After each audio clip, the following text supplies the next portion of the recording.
I now have the honor of introducing Norene Starr, a woman who needs no introduction, but will get one anyway. And Norene is super important to this project. She is a creator of this project. When Norene joined this project, we were at a crossroads of which directions to go, and Norene said, how about we do it like this? And we said, how about we do it like that, right? So our goal is to amplify Native voices and share Native histories. So again, I'm not going to let you continue to hear my voice. I'm going to get you to Norene. But she is a project creator. She's also a proud veteran. She is also a sponsor and advocate for Native inmates, as we're talking about Native incarceration. She works hard to bring ceremonies and culture into the prisons and advocates for inmates. She's also the executive director of special projects and resources and coordinator for the governor of the Cheyenne and Arapaho. So she is special to so many of us, all of us here. And I'm really glad to have her here today to tell her story. By way of introduction to her story, and this section is called Perspectives on Healing, which is a very powerful story. She just asked me to say a few words. Those of you who were here yesterday saw the wonderful video that Cheyenne and Arapaho Productions put together of our event from last year. And there was a segment in there where I was talking about epigenetics. So she just asked me to give you a really brief introduction to that to help provide some context for her story. So epigenetics is, again, this is a Western perspective, Western ways of knowing epistemology. So this is a thing that many cultures have known for a long time, but science has just recently come around to knowing in its own way. And that is looking at heritable changes in gene function. So genes, you inherit one from your mother, one from your father, and we all know the DNA blueprint. Epigenetics is a new field of study that looks at how there are changes to gene expression that don't impact the physical underlying DNA. So that physical blueprint is not altered, but through chemical processes, things can be added to, histones can be added to the DNA that impact, and essentially it's like it tells a gene whether or not to express itself. And these can be very deleterious for humans, right? So the problem is that this is not something that just impacts an individual. If they experience trauma or environmental stress, it can be passed on and inherited for generations. So for example, studies have shown that something like starvation has impacts for at least 3 generations. So an understanding, and things like sudden drastic change in environment due to colonial processes have dramatic impacts for generations. So understanding that and the role that it plays in health disparities and variable attempts at reaching a state of well-being is really important, I think. So I will give you that, and then I'm going to turn this over to Norene to tell her very powerful story.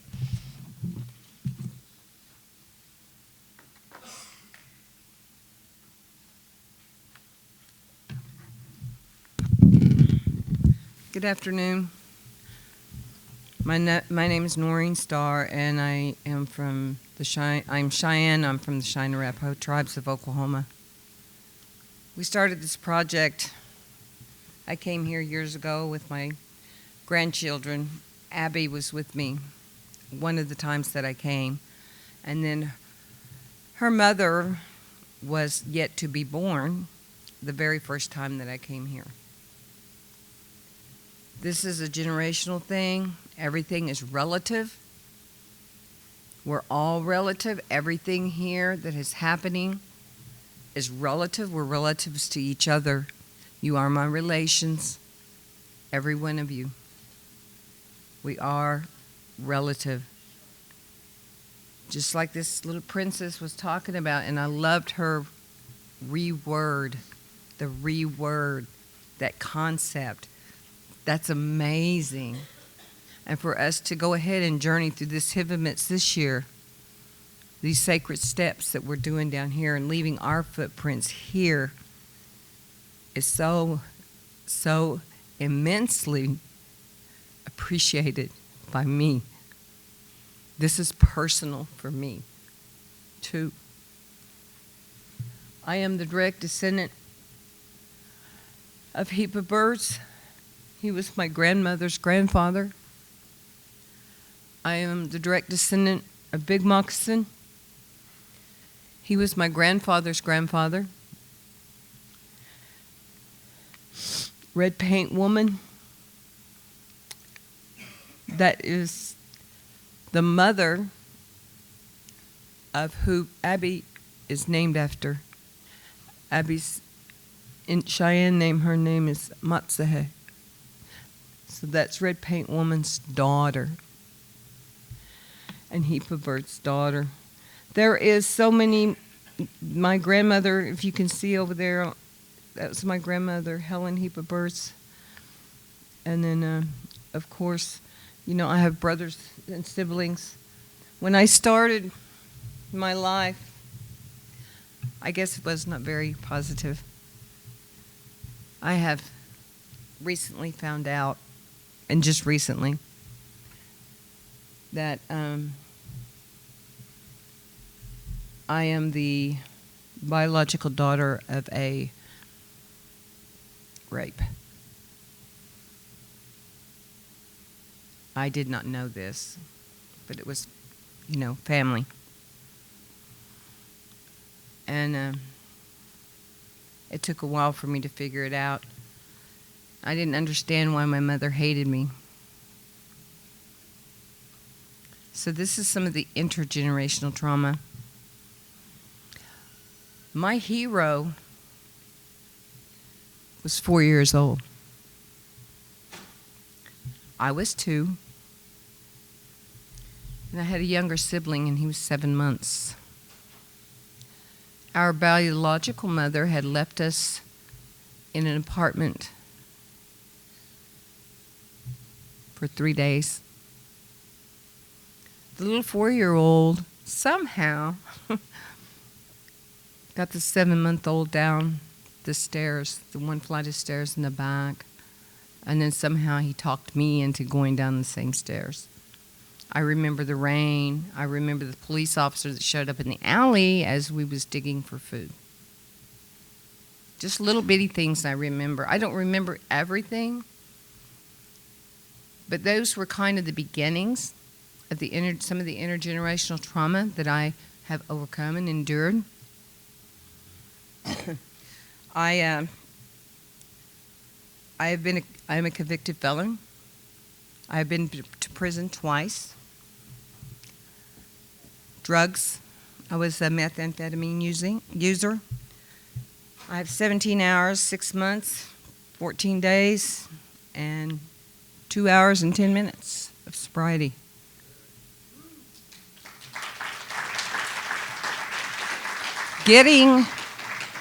Getting clean and sober after 23 years of using meth really was the easy part. It was living that was the hard part because I didn't know how. I had no idea.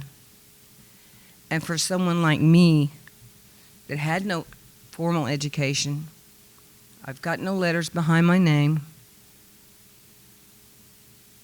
All I have is the passion and compassion. That's it. That's it. That I have to do the work that I do. I love the work that I do. That's why I go back into prisons. That's why I work with inmates. That's why I work with the violent offenders. I see life in them. When I come, they are so grateful and happy, even just for those couple of hours that I get to spend with them. I bring in books, I bring in conversations, I bring in ceremonies if I can. We build sweats. I take rocks into them for their sweats, wood. Every once in a while I get to feed them. But they are so grateful. They're so humble, and they keep me humble because I remember when I was there. I remember being incarcerated. The last time I was incarcerated, I was facing 80 years. That was really scary. I had went to my PO, and she says, you got traffic tickets in Oklahoma County. I said, okay, let's go. No, I was trafficking. 4 counts. I was like, whoa. So I was a guest of Oklahoma Bed and Breakfast for 2 years before I finally signed for a 7-year sentence. But you know what? I'm going to tell you something. Creator put me right there in that spot, in that time, for a purpose. I didn't know the purpose then. I still don't know the purpose. I get up every single day and I ask Creator to show me what it is He wants me to do. I do what He puts in front of me. This right here was something that was laid on me a long time ago, long time ago, before drugs, before all that world, that craziness, that chaos. And I knew that when I came back and I looked at this little sheet of paper, and on the very top it had 2 sentences that said, so-and-so died here, so-and-so died here. And it had both of my ancestors' names on there, and I'm like, that's it? That's it? There's nothing else here? There's nothing to validate that they were even here except for 2 little sentences on a piece of paper? How is that? How does that happen?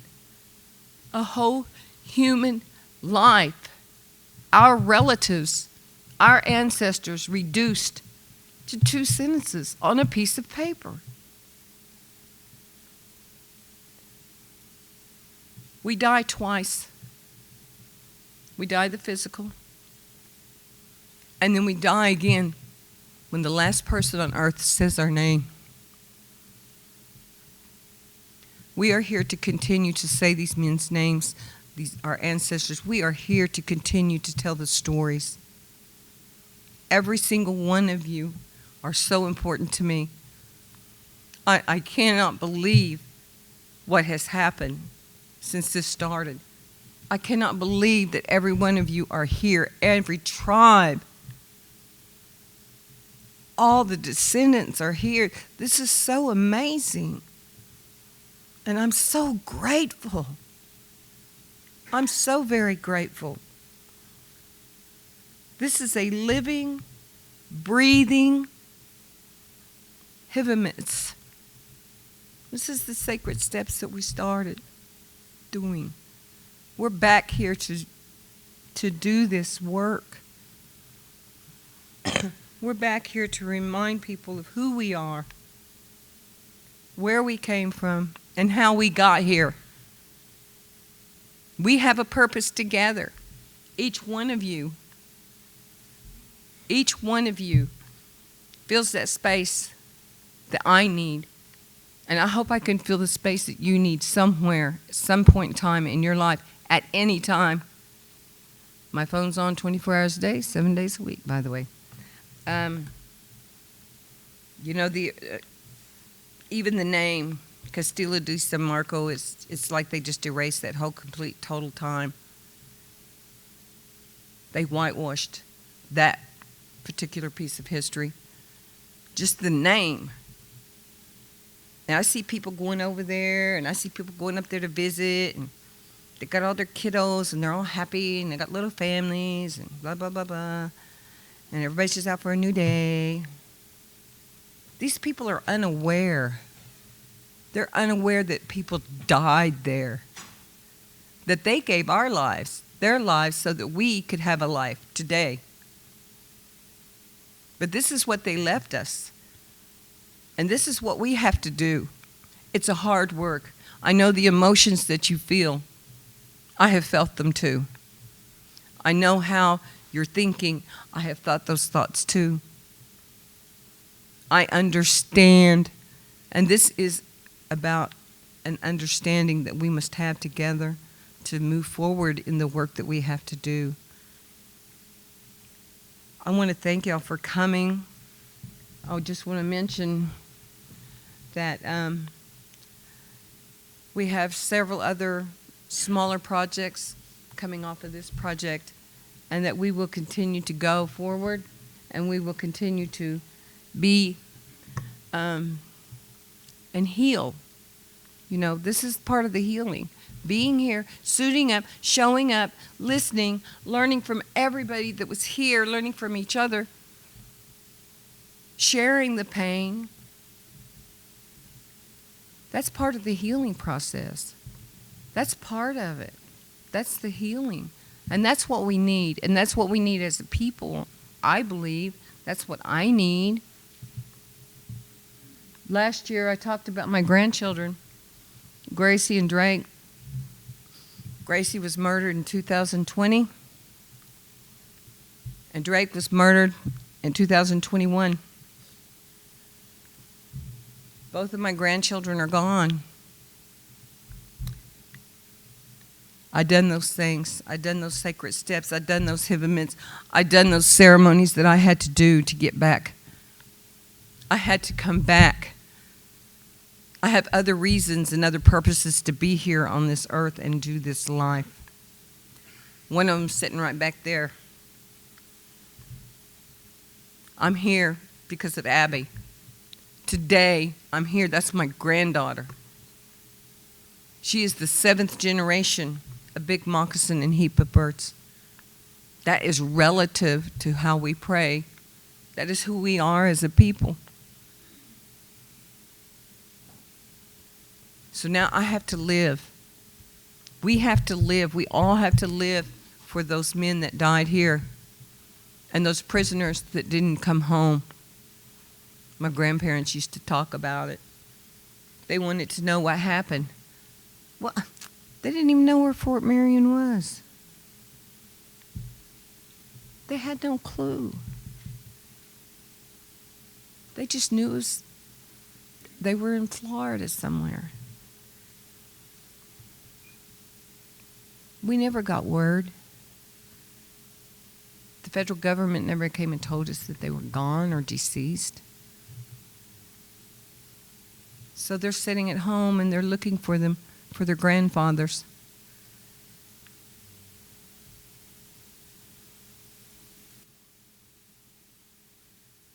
You know, we must continue this. We have to continue this whole thing. We have to reword. I love that. Thank you. We have to reword everything. And right now, with the healing part, I'm going to go ahead and ask a couple of these young people about their experiences here. So, Memo, can you tell me about your experience from last year and how you felt and about this year? Yeah. I'm going to go ahead and stand up here. I was asked, so I took some notes.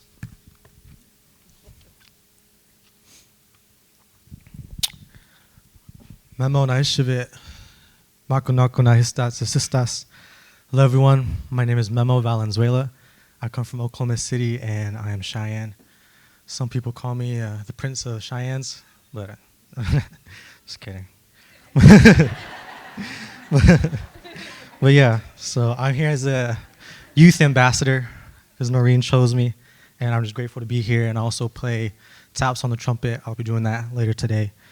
And what I have learned a lot these past 2 years, and it's very different because the first year was different than this year, because this year I learned that it wasn't just our tribe that was there, it was also the Caddo and the Comanche and Kiowas, and as well as the Apaches as well. Yesterday I learned there was 300, right, incarcerated there.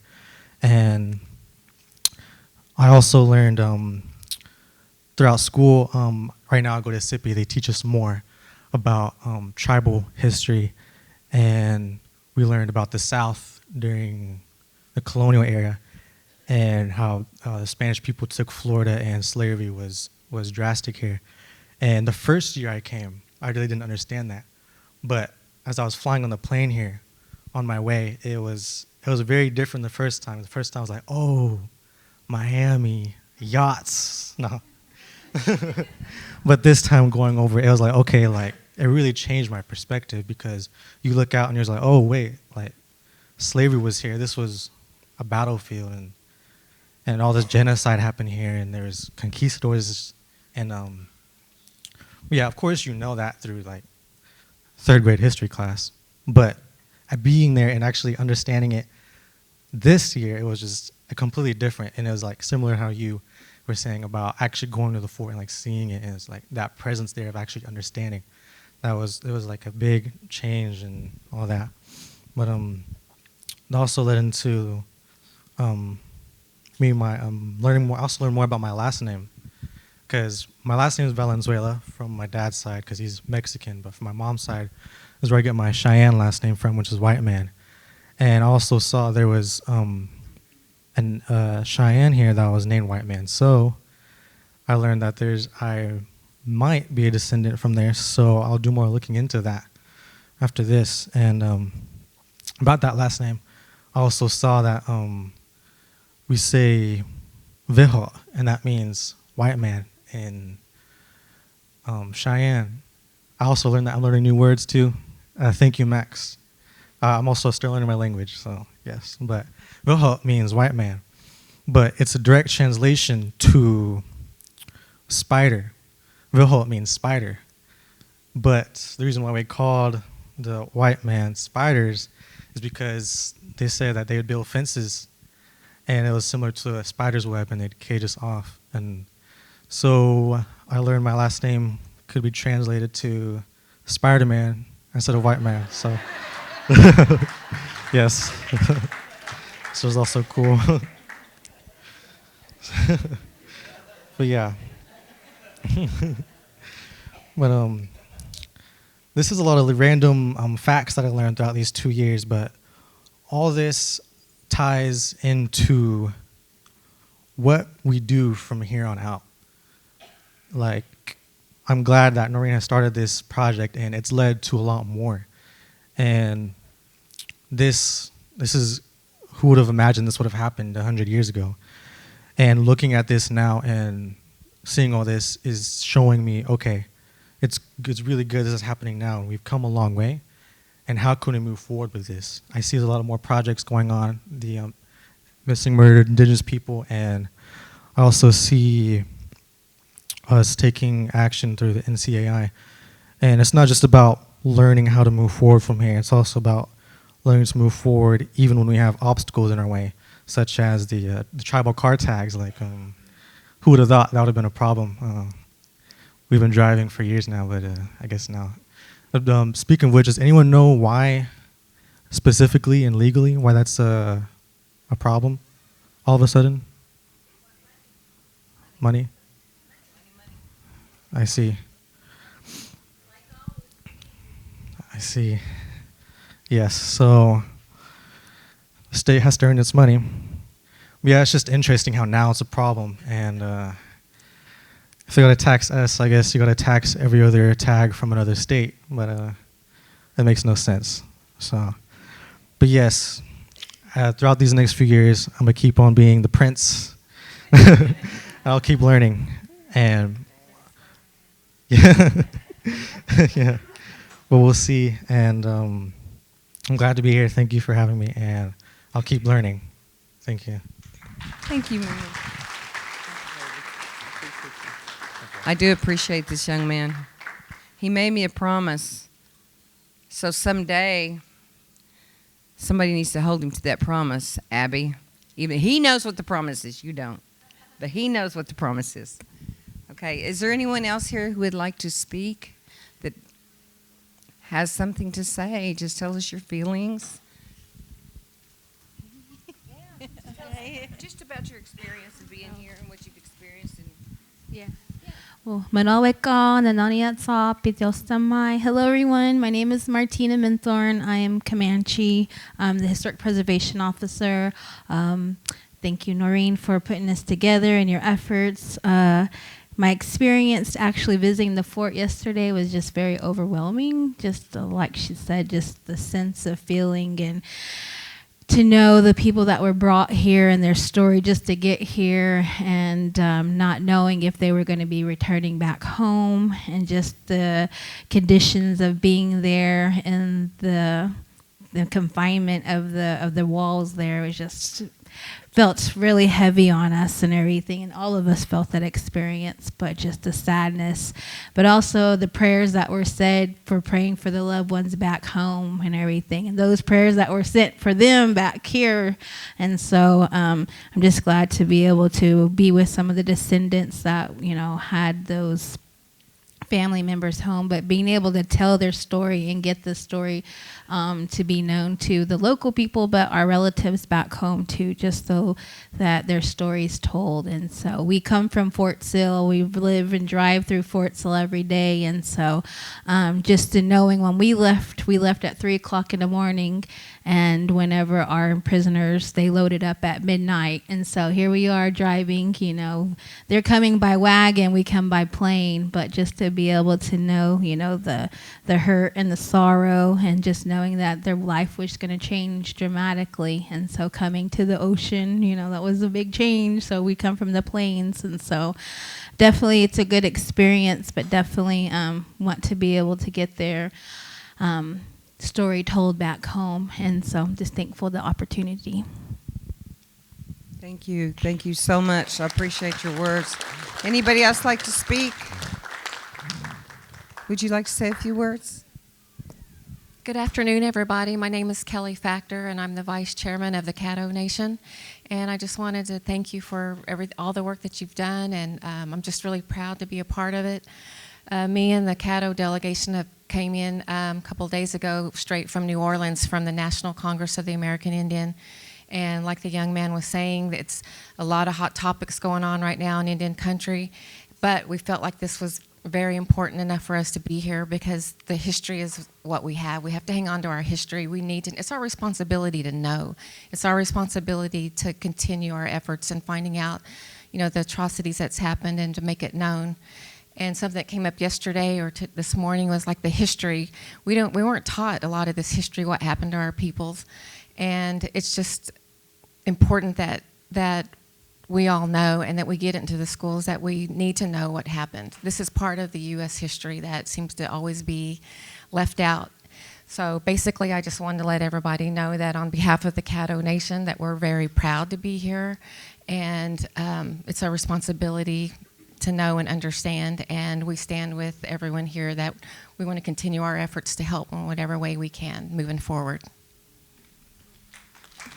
Thank you so much.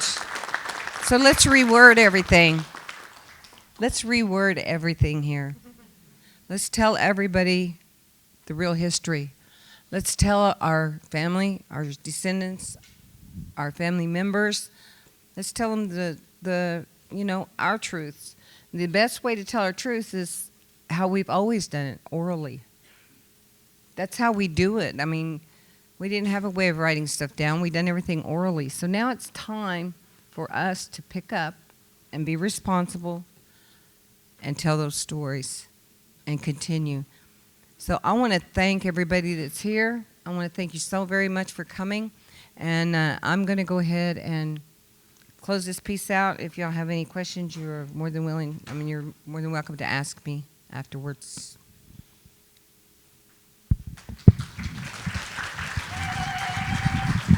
Nesh. Thank you, Norene, and thanks everyone who spoke. So next up, we have Max Bear, who is the Historic Preservation Officer from the Cheyenne and Arapaho tribes.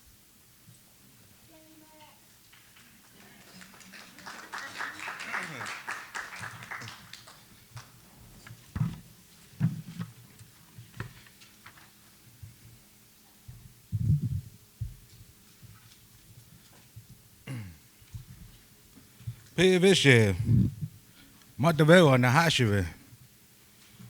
Na sisters. Na hatawo. Na veta pa hatana. Na matsa hatania. Na natak. Na nataki veho. If Manifest Destiny had not happened, or the Doctrine of Discovery had never been written, you probably would have recognized some of them words I just said. I just introduced myself, tell you where I came from, tell you what tribe I am. I'm Cheyenne, Arapaho, and Kiowa. And that's my grandma right there, and she told me I was a direct descendant of my aunt, my Kiowa side. I have Cheyennes that were down here too. So a lot of my family were still down here, but my first time ever coming was last year. And I expected to see Fort Marion, but I ran into Castillo de San Marco. But all those words I just said, that was a common language on our people, Cheyenne words. And a lot of us probably would have recognized that, because if you went to a foreign country, you'd hear their language, Greek, Spanish. I've been to some of them countries. Bahrain, you always hear all their languages. It would have been the same thing had all this not happened. And we just worked together a long time ago. What had happened, way back there. But, so when I came to Castillo de San Marco, I asked for their little pamphlet that you get at national parks all the time. Tells you everything, history and whatnot, and who, what, when, where, what took place there. And they gave me the pamphlet. It was probably a little bit bigger than this, maybe a legal size paper. And I was reading it, and then they were tying certain things in from our aspects of our relation with the government. Cheyenne and Arapaho relation with the government. That was always been good. But I found one excerpt in there from Sand Creek Massacre, and they were trying to tie it together with the prisoners at Fort Marion. So when I was reading this pamphlet, I said, I always get called on at home from different ones, or families, or schools, and I come in, I do lectures just like this. Maybe it might be something on a certain topic. And I gave you all a piece of paper, and I'll explain that here in a little bit. But all those have little points, and that's not all of them. That's just some of them. Some of the highlights in there that we had engagements with the U.S. government, and those explain those a little bit. So when I read that paper, that pamphlet there, and I was thinking, this doesn't explain why these guys are prisoners. To me, they're not prisoners because I grew up in amongst our traditions. I'm a veteran. I'm a war veteran. I'm a society veteran in our Cheyenne societies. I'm a Kit Fox society man. And some of those words that I just said explained all that. Also, I'm a former prince of the Cheyennes. Hey. That was one of those words. No, I'm just kidding. So my title is over here in Memo now. So I'm getting ready to be a king, Cheyenne. Just kidding. Just kidding. My hair is too wild, so I look like a wild Indian. So never mind. No, but I get called to do lectures or anything about certain topics, and then you can't really explain the Sand Creek Massacre and talk about the Sand Creek Massacre without offering a little bit brief history about our people and how our people work and our government. And we all have similarities. Cheyenne and Arapaho's had a lot of similarities too. But we're all different. We're all different. We have our own backgrounds, our own stories, our own books about us, even our own perspective. So the title of this is Rewriting History, Cheyenne Warriors. I'm not rewriting history. I'm telling a history that hasn't been told yet. But I'm going to use what's already in history books to reword or offer a different perspective on the relationship between our government and our people, because I think that's important. Because it brought me to a question that I had to ask myself. Were these prisoners of war? I'm a veteran, I'm a war veteran. Or were they captives? If you understand our history and everything that we have, a relationship, you would understand something a little different. It's common for us to all say, prisoners of war down Fort Marion. We had a powwow a long time ago honoring the Fort Marion prisoners. So that's what I was expecting when I came up here to find Fort Marion, but Castillo, San Marco. So it's erased. But what's that word prisoners do to somebody, even if they're after they served their time and stuff, you know? It's hard to live up to or whatever. But that was part of the relationship that the government had with us. That's what they put on us, along with savages, merciless Indian savages, something else, or indigenous creatures. Those words are put on us, and they're hard to shake off, hard to shake. But I didn't want to do that because I know my traditions. I know these men that were on these walls, within these walls over here. I know because I'm a society man too. I'm a warrior. I'm a veteran. I understood how they thought because I grew up with my traditions, and I understand my relationship with Nishkimanet, Mother Earth. So all that's instilled. But I didn't learn any of this stuff in school. Like I said, I learned it from books and our history. But I had also the opportunity to ask questions to elders back in our old day when I still had the chance. And I had an uncle that did a lot of research in history too. So there was a lot of folks like that back in when I was growing up, when I was young. John Sipes was one of them. Ruby Sheridan, Terry Wilson, some of those that collected our history. Craig Moore did a lot of genealogy history for our people alone. Bernard Allball, he worked at the boarding school at Concho, Oklahoma. He did a lot of genealogy history with the students there, traced their lineage. All that stuff is still there. So this piece of paper they handed out to you after I visited Castillo de San Marco, and I read that pamphlet, I knew we had to do something. We had to change the perspective of the way people are thinking, of what the rangers are going to tell people when they come here. Because people come from all over the world, and they still don't know why Cheyenne and Arapaho people are here or who Cheyenne and Arapaho people are. And we have to change that for ourselves. They don't understand fully what we know, what we go through. So we're going to help the national park to better learn from us so they can tell our story here when we're not here. Reword everything, different perspective, those kind of things. So I'm not rewriting history because it's been said here already. You can't rewrite history, can't change it. I'm not doing that. I'm just telling you our history that hasn't been written down yet, our perspective for our people.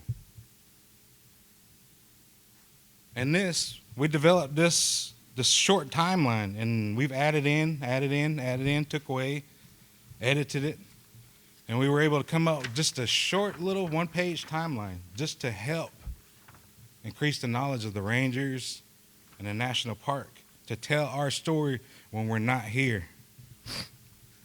But that's only a drop in the bucket because you got to understand how our Cheyenne way of life is. And we still have a lot of those traditions, protocols, and procedures that we have to live by every day. And as veterans, we have a little more to think about. Warriors amongst our people. So, me and my staff, we went through all the history books. And I took what I know to put down as much as I could on this. And it's still not the complete story. But like I said, our Cheyenne and Arapaho people, we had our own laws. We had our own economy, just like our indigenous relatives, all up and down the plains. We had our own laws. We had our own medicine. I had our own medicine for just about every sickness, if not all of them, to heal ourselves on this land. We had the science. We had the science of flora, fauna, especially the buffalo. The buffalo provided us with a lot: food, shelter, clothing, even weapons at some time. As Cheyenne people, we have to take care of that. It doesn't belong to us. We have to take care of it, just like it takes care of us. It's a system. That's the way it works. So you can research all these little tidbits in here. I did. I started learning about my history about when I was in the Navy. And I got gifted a book that was about Cheyennes. And I started reading it, and it was interesting. So I went out to find more books about our history and our people and different things like that.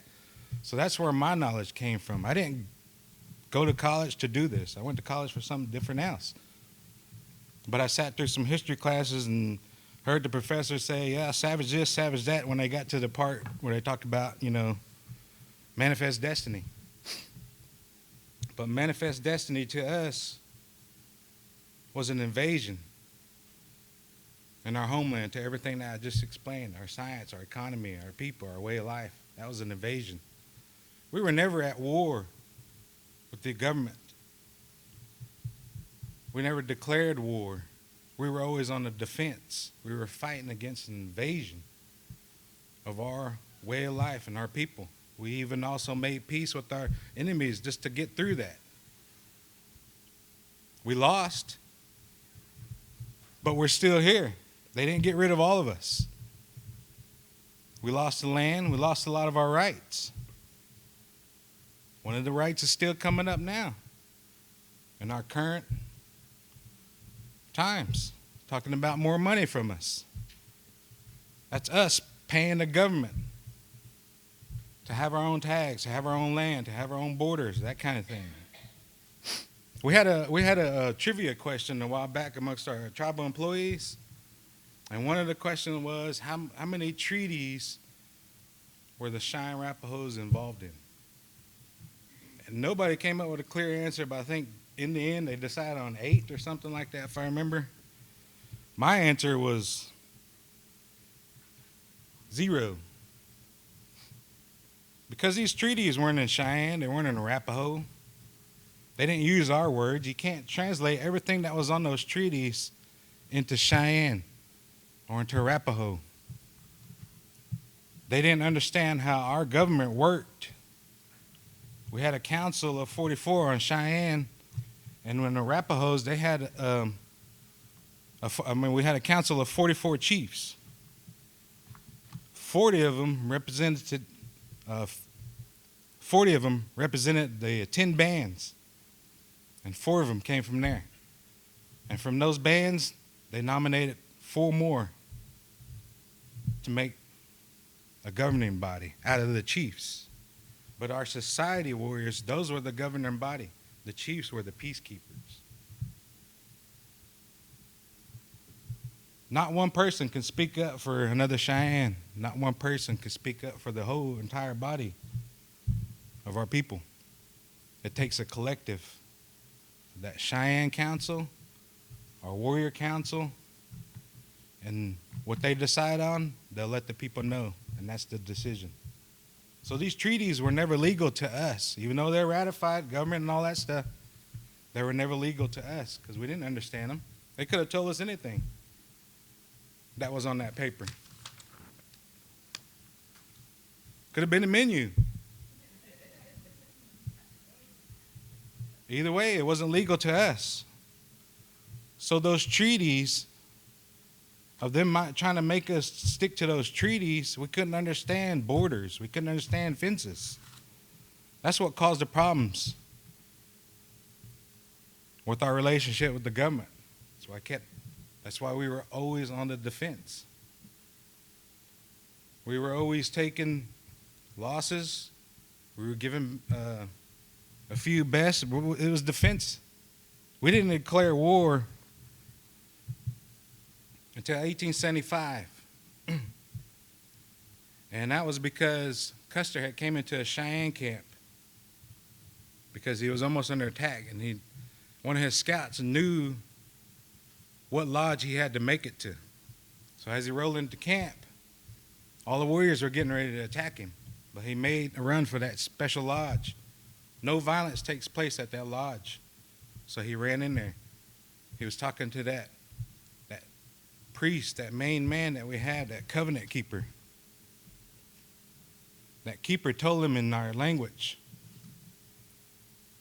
don't ever do violence against our people. Otherwise, you'll be just like this. And he poured his ashes that they were smoking, that pipe, poured it on his boot. Custer never kept his promise. So that's when we declared war. And we teamed up with the other tribes, the Sioux, the Arapaho. And we went and met them at What we call now is where long hair got rubbed out. The Sioux call it greasy grass, or the Little Bighorn River. That's where that warriors finally got together, coordinated, worked out tactics. That's where we won our victory. We killed Custer that day, and we won the Guidon. We're the only nation in the country that ever captured the flag. That's the only time we went to war. Other than that, we were always on the defense.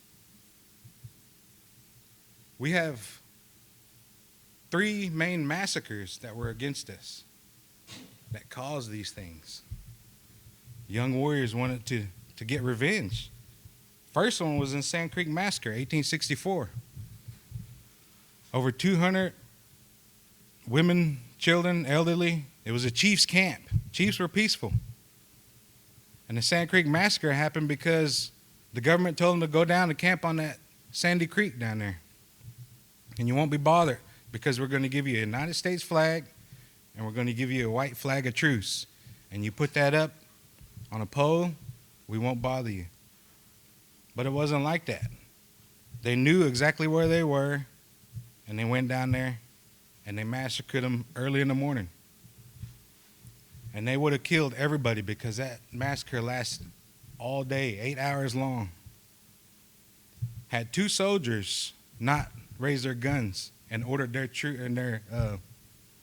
company not to fire on any of them. So that allowed some people to escape. That's where I come from. Chief Black White Man was a survivor there. That was my great-great-grandpa. I'm 5 generations away from that. That's where my nephew over here gets his name, White Man. That Black White Man was cut down, Mutda Viha. My mom's name was cut down to White. But we're from the same family. We come from Black White Man, Chief Black White Man. He doesn't know all that. I had to go out and research all that. It's not in any books. There's nobody to help out, but you have to search all this stuff.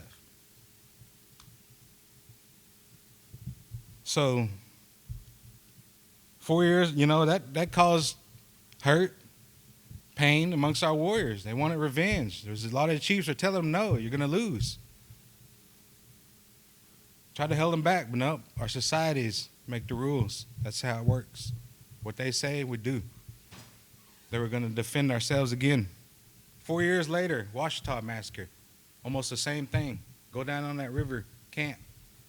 We know Chief Blackketter wants peace. Custer wanted to prove something. So he went there early in the morning, attacked that village, killed nearly everybody. And they wiped out over 700 horses that belonged to Cheyennes there. And they took 50 women and children as captives, prisoners of war, what they were called. They took them to Ouachita, or they took them to Fort Supply. In the history books, you won't find out what happened to them. It was those oral stories that we had to rely on to find out what happened to those women and children that Custer took. And he took them as a shield, as a bargaining tool for his life. That was Ouachita Massacre. 1 year later, they massacred the dog soldiers in Summit Springs, northeastern Colorado. We call it the massacre at White Buttes. And they nearly killed everybody there too. And then the surprise attack. The dog soldiers staked themselves down and they were killed.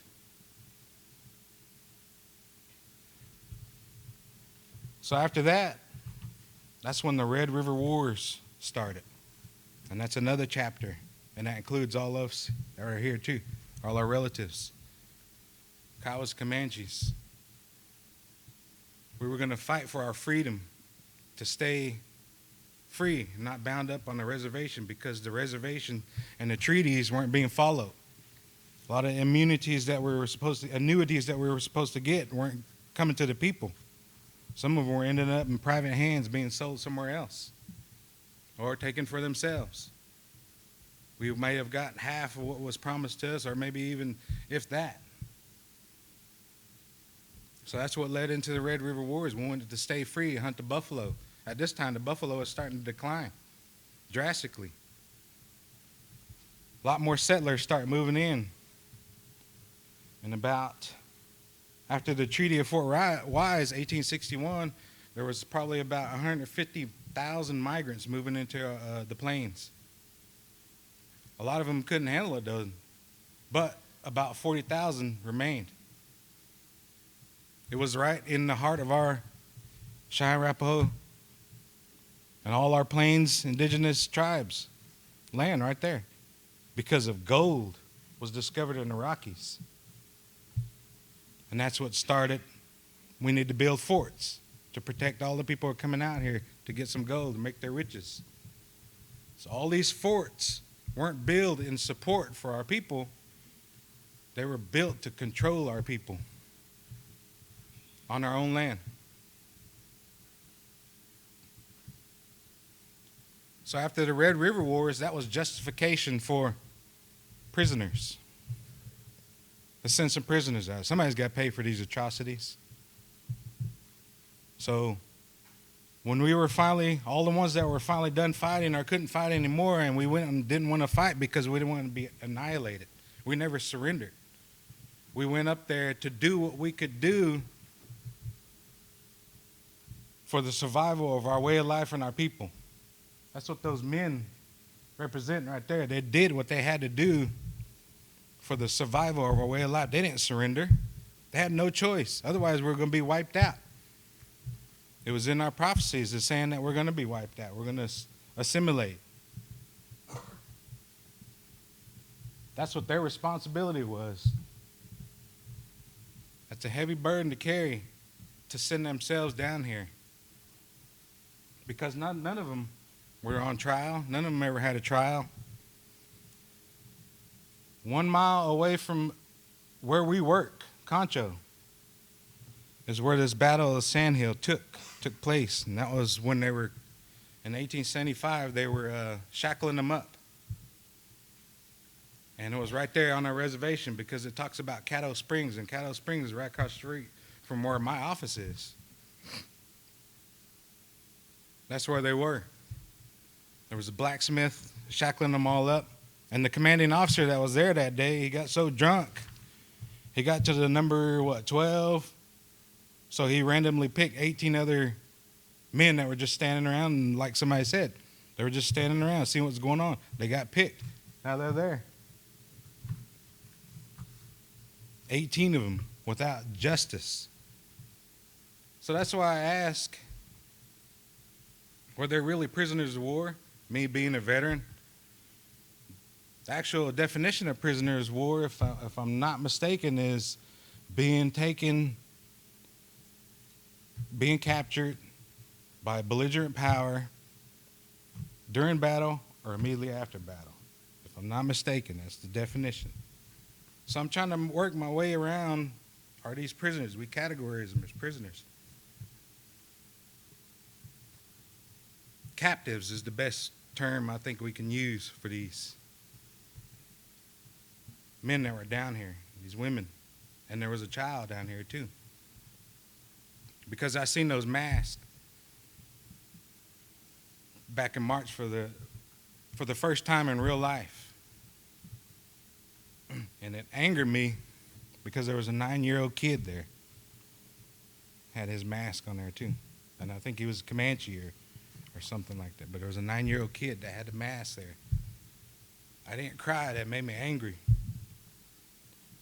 Because who has the audacity to do something like that to a child?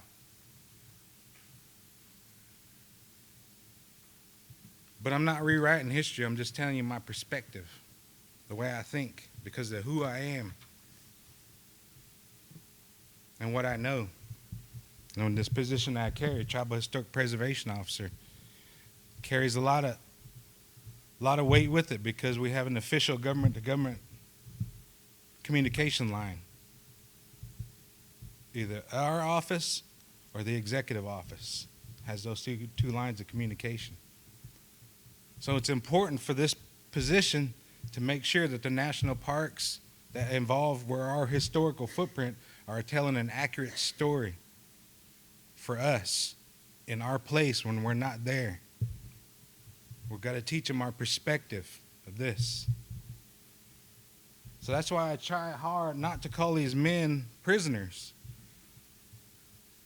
because they didn't do anything different than any of us would have done for our way of life, our people, and our grandmother. We take care of this Mother Earth. That is our mandate. Each one of ours mandate, because she provides for us, gave us everything we needed. Had somebody sat down with one of us, we could have came up with a pretty good treaty of telling them how to live amongst this land. Watch us. That's all you had to do. And we can help you live. We didn't ever over-harvest it. We never over-killed anything. We had a symbiotic relationship with this earth and all our relatives around us, even though we had quarrels and stuff. So that's why I come to the point where these men here, to me, are captives, because I would have done the same thing. I would have been right there with them to defend my way of life for everybody, because I've already done it already. I took an oath to the United States to defend everybody in this room. Not just my people, everybody. But I also have a mandate to take care of my people, and that's what I did too when I took that oath and went to the United States Navy. And I served 4 years. And it took me to war, and it brought me home. And I'm here, and I'm able to tell you these things. But that's what we're doing with the National Park, and I appreciate y'all listening to me and let me help do this, because I want y'all to learn to tell our story when we're not here. We're not always going to be here. But we have also an opportunity and a responsibility to do that with all the other national parks or the historic sites that have our footprint on them too. And like I said, I talked with the other Thipos. I think we need to form a coalition for our state and our tribe to carry on our story, our perspective, our rewording. We're not rewriting history. We can't change it. We're just telling the story that hasn't been written down thus far. But that's all I got to say, and I appreciate y'all listening to me. And hinahane. Niashimeme.